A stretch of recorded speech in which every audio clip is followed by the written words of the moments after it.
Welcome to the Sharkpreneur podcast with Kevin Harrington and Seth Greene. Kevin Harrington is the inventor of the infomercial, one of the original sharks from the hit TV show Shark Tank, and has generated over $5 billion in TV and digital direct response sales. Seth Greene is the world's first trusted authority on cutting-edge direct response marketing, a best-selling author, and the only 3-time Marketer of the Year nominee. On the podcast, Kevin and Seth interview Sharkpreneurs who share straight talk on what it takes to explode your business. Why do so many businesses struggle while others seem to explode overnight? Do you wish you had the secret to this type of exponential growth? Now, I've scaled more than 20 businesses to over $100 million, and it's not just luck. In my new book with Mark Tim, Mentor to Millions, you'll learn the repeatable framework I use in all my business ventures for massive success. Order at kevinmentor.com and get over $1,000 in bonuses. Head to kevinmentor.com. Welcome to the podcast. This is your co-host, Seth Greene. Today, I've got the good fortune to be joined by Ike Kehal. Ike, thanks so much for joining us. Thank you, Seth. Thank you for inviting me. My pleasure. So you're up to some really cool stuff. Tell our viewers and our listeners a little bit about what you're doing. Certainly, thank you. I am the CEO and co-founder of Social27, which essentially is an event technology company. And we focus on all sorts of bringing all sorts of events online, primarily virtual since the whole COVID situation is going on. But also a lot of our customers do hybrid events with us, which essentially is it's like an extension of their in-person event. Okay, and how did you go? Let's go back in time a little bit because you started well before the pandemic was an issue. How did you get started? Back in the day, for about 7-8 years, I used to run a big events team at Microsoft and doing events worldwide. Found myself on an airplane pretty much 2 to 3 weeks out of 4 sometimes.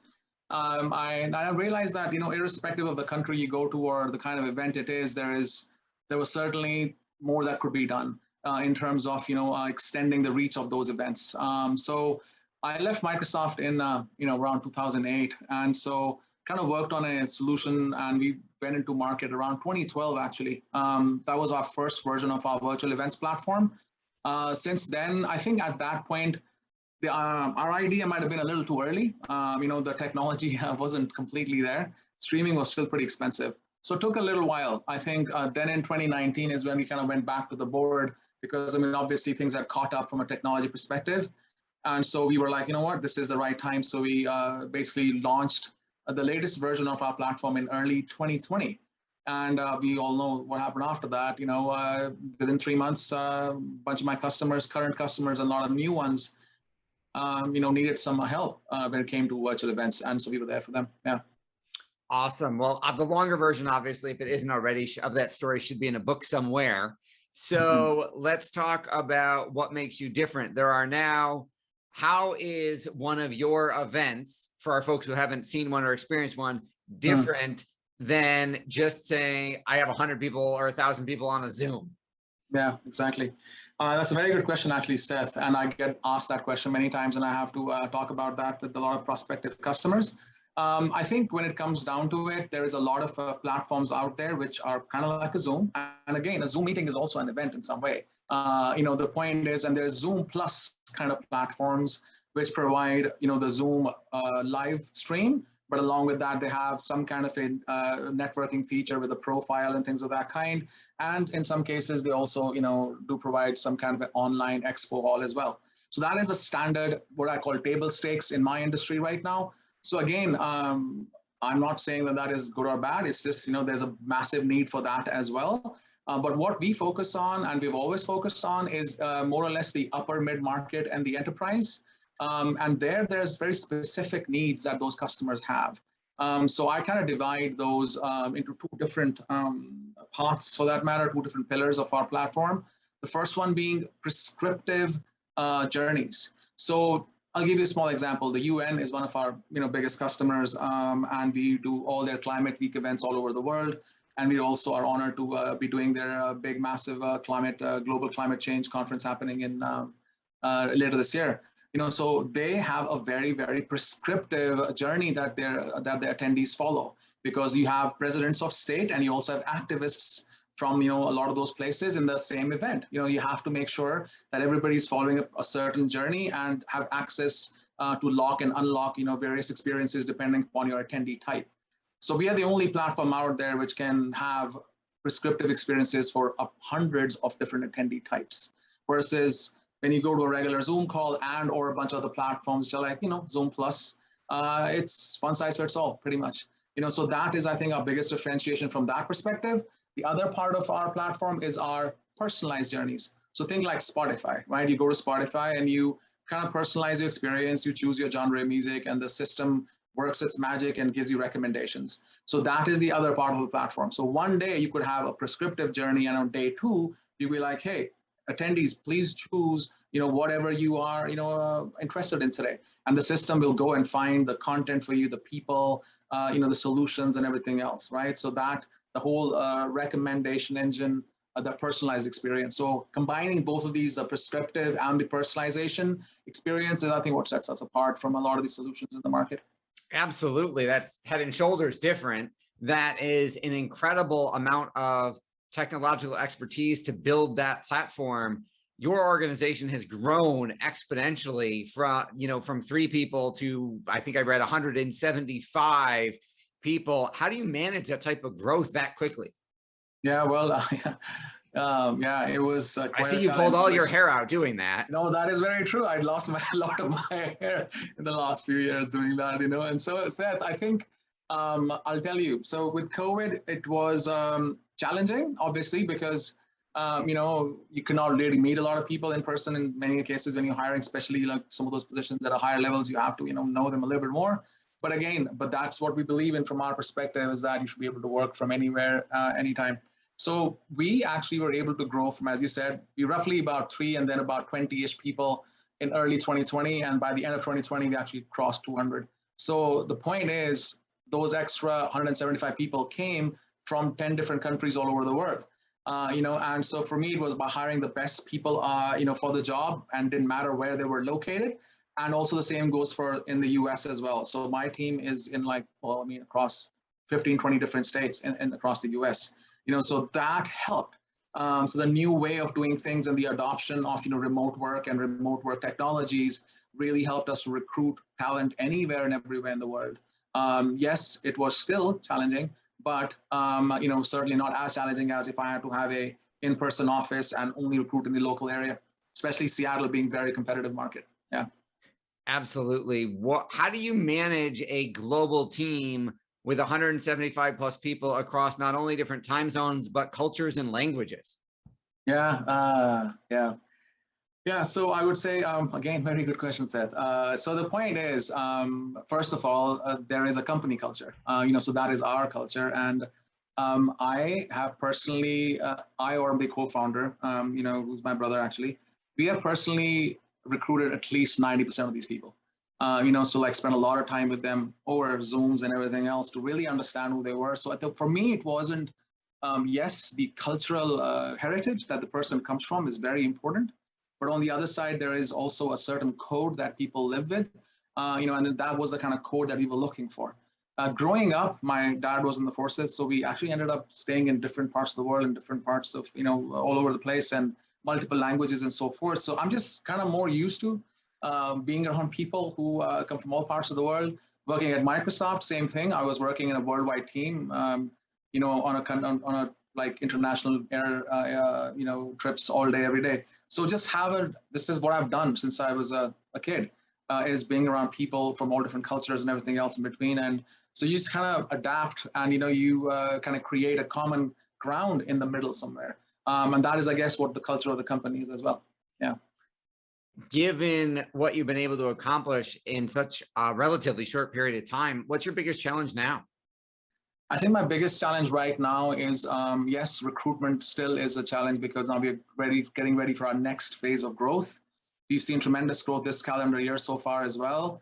I think so the right people for the next stage of our growth is important. But on the other side, I think it is also to continue to maintain that culture I was talking about earlier, so which is like, as the company grows, a lot of micro cultures start happening, so I think, yes, recruiting the right people, but then also being able to maintain that startup, mentality, that, fire in the belly kind of mentality as we grow, is, I think, important as well.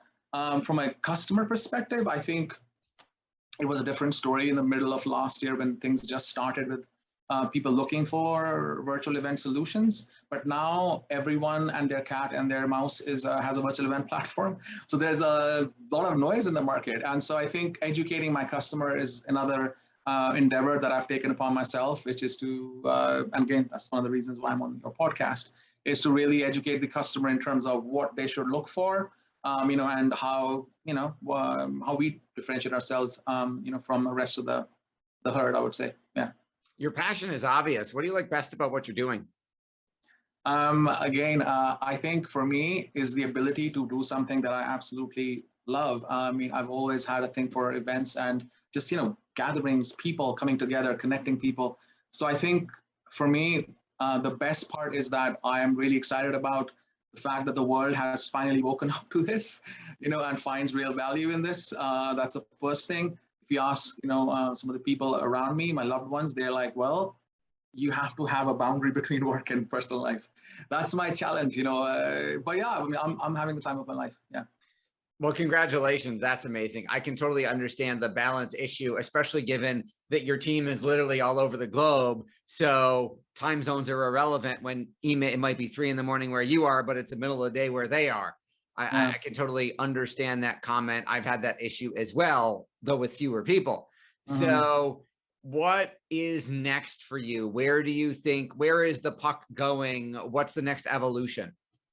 I think for us, it is really about taking events and these kind of experiences from just being email generators, because that is what an event is today in most cases. There is on the top of the funnel, it is used as an email generation activity. And then you take those emails and you put them into a marketing automation engine and you start dripping the customer, over months, and maybe they open an ebook and they get a call. But I think that is so backwards. Events are the only time and the only place when the customer is out in the open and giving you so many signals in a really short period of time. So how can I, harness the collective intelligence of the entire community who comes to the event, understand what their needs are? It's not like buyers don't want to buy, sellers want to sell, buyers want to buy, but it's that friction in the middle. And I always talk about this, analogy. It's like kissing 100 frogs before you find that prince or princess, and nobody wants to kiss those 100 frogs. So the point is, my job is to make that process maybe 2 or 3 frogs if I can, and just really connect people in the most relevant fashion. So I think that with the power of technology right now, AI, machine learning, and the ability to harness that collective intelligence of the people should really help us to go where we need to go. So still, even though it's virtual events, they're still kind of like monologue-ish. There's a few speakers and they get to talk and everybody else comes for a little bit and they go away. So for me, it's like, no, the job of the speakers, the chosen few, is to be the spark. But the real fire has to be everyone coming together. And I think that is what we are working on right now. And I'm really excited about that. Yeah. That is fantastic. For our folks who are watching and listening and want to learn more, where is the best place for them to go to learn more about you and Social27? I think social27.com is our website, but again, find us on LinkedIn. I'm on LinkedIn as well. So Social27 is on LinkedIn. We are pretty active there. I think a lot more active than our website. So I think that's the best place. Yeah.